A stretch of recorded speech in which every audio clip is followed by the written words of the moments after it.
Alright, welcome back guys to the Texas Financial Derivatives Educational Modules. Again, my name is Matthew Moskell, and today I'm going to be trying something a little different of how I want to present to y'all.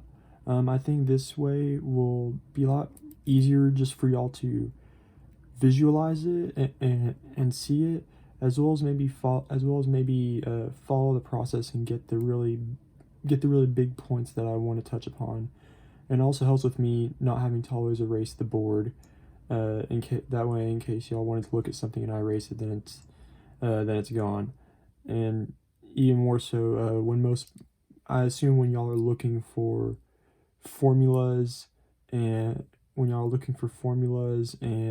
stuff to use in y'all's own personal settings, that being able to look at it on the paper and see it in very nice, clear handwriting, as well as not having to go look around in the video for where it is, and me possibly blocking it sometimes. I think this will be a lot easier for y'all to see, and I think will be much better in terms of how I present it. So just let me know. But today we're going to be talking about conditional stock price, or conditional expectations of stock prices. And before I get into that, I first want to give y'all a little recap of what we touched upon. So to begin, in the last video, we defined what a log-normally distributed random variable is, and we said if y is equal to e to the x, and x is a normally distributed random variable, then we say y is log-normally distributed. After saying that, just from some definitions, we said, okay, well, we know that based off our stock price accumulation function, the stock price at time t is equal to our current stock price times e to the alpha t, where e is the exponential numerical value, and alpha is our continuously compounded annual rate of return, and then time is just the time that we're wanting to figure out our stock price. So this is our stock price accumulation function, and it is how we model the stock prices based off their returns and how they grow. And so we say, well, let's divide both sides by S initial, by our initial stock price, and then we get S sub t divided by S initial is equal to e to the alpha t. And this form exactly follows the form of our previous definition, where y is S sub t over S initial, and x is alpha times time. And thus we say, and because we know that we know alpha is normally distributed, because we assume our stock returns are normally distributed, and you can model that and create a histogram that shows it as such. Because we know this is normally distributed and it follows with our definition, then we say S sub t over S initial, our ratio of stock prices, is log-normally distributed. Then we said, okay, well, since S sub t over S initial follows a log-normal distribution, then we should probably figure out, okay, what is the mean and what is the variance of this distribution? Well, if we take the natural log of S sub t over S initial, we would have ln S sub t over S initial equals ln e to the alpha t, which is then just equal to alpha times time. And we have that this is normally distributed with a mean m and variance v squared, where m is equal to alpha minus delta minus 1/2 sigma squared times the time, and v squared is equal to sigma squared times the square root of our time, where alpha, like I said, is the continuously compounded annual rate of return, delta is the dividend rate that our stock pays, sigma is the standard deviation of our stock returns, and again, time is the time that we are trying to look for. We then said, okay, now that we have a distribution for our stock prices, or rather for the natural log of the ratio of our stock prices, what is the probability S sub t is greater than k, greater than some strike price k? Well, we found that was equal to the normal function at d2. Well, this provides the area to the left of the z-score of d2 based on the normal function's bell curve. And we found that by saying, okay, we can divide both sides by s initial, we can take the natural log of both sides, and thus when we have that, we would have ln s sub t over s initial is greater than ln k over s initial, and we then apply our distribution. And we found that it was n of d2, and the probability s sub t is less than k. Well, that's equal to 1 minus the probability s sub t is greater than k, which we know is 1 minus n of d2. And by the symmetry of the normal distribution, we know that is n of negative d2, where d2 we found to be ln s initial over k plus alpha minus delta minus 1/2 sigma squared, all times the time divided by the square root of t, or divided by the sigma square root of t. So then, a question we might ask is, well, now that we know the probability stock's price will be above or below a particular price k, usually the strike price is what we're interested in. What can we expect the price to be, given it has passed that price, given it has gone above or below the price we are interested in? And so yes, we know the chance, and we know the likelihood and the probability it's going to go above or below. But now we say, okay, if it does go above or below our strike, what can we expect it to be, given that event has already happened? This is where we come into the title of conditional expectations of stock prices. And we have that that will be, for a put, we are interested in the expected value s of s sub t given s sub t is less than k, which by definition, we define that to be the partial expectation of the stock price given the stock price is less than k, divided by the probability the stock price is less than k. You can think of the partial expectation as being the total expectation over an interval, where we can say, can be thought of as the partial expectation of x given x is between points A and B is simply the expected value. We integrate our continuous probability density function, which we discussed back in the continuous probability videos for this for the educational modules of this club, over the interval AB. So we can look at a graph, have the probability density function, and just strictly over this interval find what its expected value is. And then we divide by the probability it's in that interval at all. The probability our stock price becomes in that interval at all, and that's how we get this form.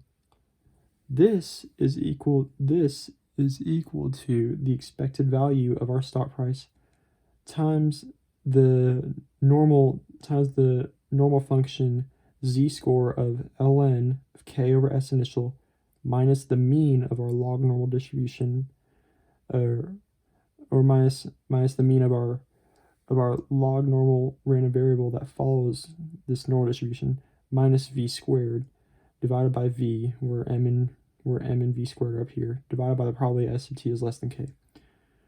Well, our expected stock price at time t is going to be equal to s initial e to the alpha minus delta times time, where this formula just comes from our stock price accumulation. What we would expect our stock price to be is simply this. In this case, I didn't assume there was any dividend rate, but I am down here, not for any particular reason. And so then you can think of this part as, so this is the expected stock price, and you can think of this part as being, it's typically denoted as n prime, I believe, but you can think of it as just being a modified version of the probability that the stock prices in that interval. It's not the exact same as the probability S sub t is less than k. It's a modified version of it. But so then we plug in our values. This goes to S initial e to the alpha minus the delta times time times the normal function of ln k over S initial minus alpha minus delta minus 1/2 sigma squared times time, because we plug in m over here where m is equal to this, and we just plug it in, minus v squared, which is sigma squared, over this should be sigma squared t. So minus sigma squared t divided by just v, where we take the square root of both sides and we get sigma square root of t, all divided by the probability S of t is less than k. Then that becomes S initial e to alpha minus delta t times the normal function evaluated at negative d1, where we define this to be negative d1, similarly as we defined in the past video this to be d2, where d1 is equal to ln S initial over k plus alpha minus delta plus 1/2 sigma squared t all over sigma squared root t. If we plug a negative back in to show you that this is equal to this, if we multiply this whole thing by a negative, when you multiply a natural log by a negative, you can distribute the negative inside to the inside, and all that does is flip the fraction. So we would have negative ln S initial over k. We would distribute this inside. This would become ln k over S initial, like we have right here. We then have the negative distribute over here, which becomes minus all of this, which looks closely to that. But right here, you can see that we can group these two terms together, where we have a minus 1/2 sigma squared. If we distribute that negative, we get plus 1/2 sigma squared times time, and we also have a minus sigma squared times time over here. So plus 1/2 minus 1/2, or minus 1, is going to be negative 1/2. We then pull the negative all the way back out, and that's how we come back to the positive 1/2 sigma squared time. So all we're doing from here to here is we combine these two terms together, since they both have a sigma squared t, and then we pull a negative out of everything. That's all we've done right here. And then we know the probability S sub t is less than k is equal to n of negative d2, which we have shown up here that we derived in the last video. Now you might be saying, this is an awful lot to compute. Well, in reality, you only have to compute one thing, and that's d1, because there is a simple shortcut that we have where d2 is equal to d1 minus the square root of t. And you could show it algebraically. If I subtracted a minus square root of t here, well, if I subtracted a minus square root of sigma square root of t here, then I want to get a common fraction, so I would divide by a sigma square root of t, and I would multiply by sigma square root of t, which they call the fancy one. And so I would then have a minus sigma squared times time, and then that would end up becoming d2 up here. And so this is, it would be a minus sigma squared times time. So then I have a positive 1/2 sigma squared times time minus sigma squared times time. 1/2 minus 1 is negative 1/2, and that's how we would get back to here. And you can show this algebraically, but the important thing to know is just d2 is equal to d1 minus sigma square root of time.